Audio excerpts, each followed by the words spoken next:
આશાપુરાનું આ ધામ એટલે માતાનો મઠ. આ મંદિર માત્ર આસ્થાનું જ નહીં પરંતુ અડીખમ રહેવાનું પણ પ્રતીક છે.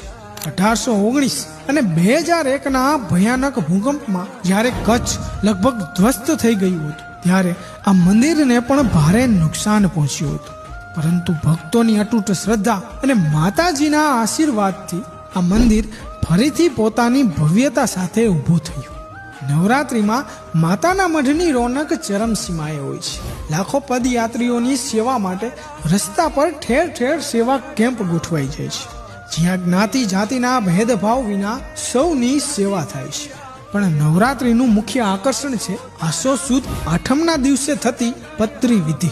આ એક 400 વર્ષ જૂની રાજવી પરંપરા છે. કચ્છના રાજવી પરિવારના સભ્ય પવિત્ર ચાચર કુંડમાં સ્નાન કરી ચામર યાત્રા સાથે મુખ્ય મંદિર પહોંચે છે.